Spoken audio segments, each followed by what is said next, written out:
I think it's an absolutely horrible thing that's happened to her. I honestly can't believe that people in this world can be that cruel, and I don't know how they can consider themselves human beings. Excuse my language, but whoever was bullying her are wankers. Jizzy, yeah. You bullies that bullied her, fucked in the head, tell you now. Shouldn't be doing it. Nobody helped her.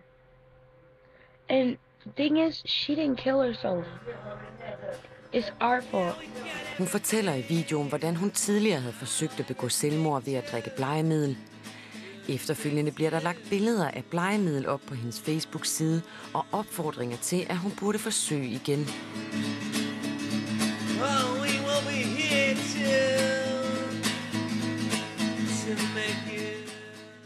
The one good thing that is going to come out of this is her mom has said, share the video.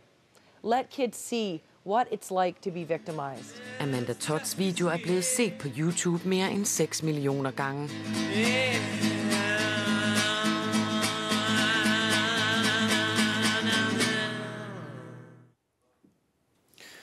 16-årige Fie Laursen har i årevis været udsat for mobning både på nettet og på skolen. Og ligesom Amanda Todd valgte Fie Laursen at fortælle sin historie på YouTube på nettet. 16-årige Fie Laursen kigger på den video, som hun har lagt på YouTube. En video, der beskriver hendes liv med mobning. Og den vælger jeg så at kalde min ærlighed, fordi det var min ærlighed, som der ikke var så mange, der kendte til. Jeg var virkelig ked af det der. Og jeg tænkte bare, hvad gør jeg? Målet med den video, at de skulle stoppe. Lige siden 6. klasse er Fie Laursen blevet mobbet. Og da hun selv begyndte at blogge på nettet, har mobningen på de sociale medier taget til. Eksemplerne er mange. Det er det så en video, som en pige har lavet, en slags parodi af min video. En lidt mere ond video imod mig. I går var jeg i Zoologisk Have. Der så jeg en abe, som lignede Fie Laursen. Det er en side, de har lavet, der hedder For alle os, der er trætte af Fie Laursen. Og så er der en, der skrevet, oh my god, hun udstråler jo bare, hun er en luder. Og det er jo ikke sådan, det skal se ud. Men ja, jeg bliver sådan lidt... Og den digitale mobning forfølger hende også i den virkelige verden. For eksempel, når hun er i byen. Så kom der en dreng over, som havde fulgt efter mig en hel aften. Og han kunne ligesom ikke forstå, at jeg sagde, lad mig være, gå væk. Og så sagde han også, at han ville smadre mig, og så stod han mig meget stille og roligt i maven, men det var stadig, jeg blev virkelig bange, og jeg rystede, og jeg græd. Men på trods af truslerne mener hendes familie ikke, at hun skal stoppe med at blogge på nettet. Det er fordi, vi synes, hun er rigtig god til det, og den er positiv, og derfor skal hun have lov til at fortsætte.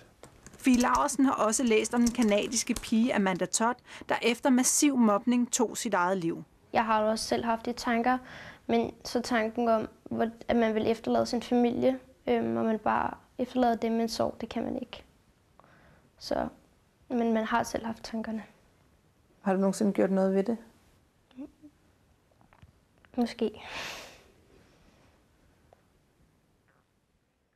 God aften, Fie Laursen, og tak fordi du også har lyst til at være med her i 19-nyhederne. Prøv en gang at fortælle mig, hvorfor tror du selv, at andre unge i den grad har kastet sig over dig på nettet?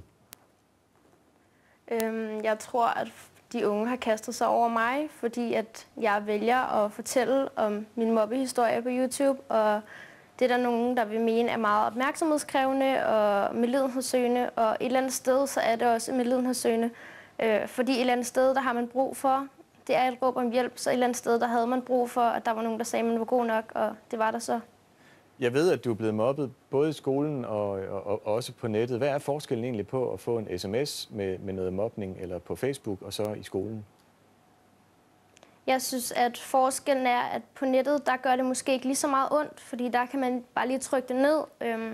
Men i virkeligheden kan du ikke rigtig komme væk fra det, så hvis du møder en i byen, så kan du ikke bare gå væk fra personen, så er du låst. Hvad kunne et eksempel være på noget af det, der har gjort dig ked af det? På nettet, eller? Nej, ja, på nettet, tænker jeg. Det er for eksempel, hvis der er nogen, der skriver noget om min familie, så kan jeg godt... Den gør ondt. Men dem, der så skriver til dig, er det nogen, du kender? Er det dine venner, eller er det folk, du ikke aner, hvem er? Nej, jeg aner ikke, hvem de er. Altså, i starten, der var det jo dem fra min by, men de har ligesom fået en dårlig smag i munden og sagt undskyld. Så nu er det folk, jeg slet ikke kender. Men Fie, jeg tænker på, når nu det her det foregår på nettet, altså vi hører din far sige, at han synes, det er okay, du bliver ved med at blogge.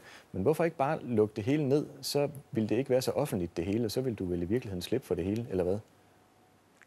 Ja, men jeg har endelig fundet en ting, som jeg er god til, så jeg har ikke tænkt mig at lukke det ned, og jeg vil hellere vinde kampen, end at lade hatersne vinde. Så jeg bliver ved, fordi der er også nogen, der kan lide det, jeg laver. Så. Er der et godt råd, du kan give til andre, som oplever det her med mobning på nettet?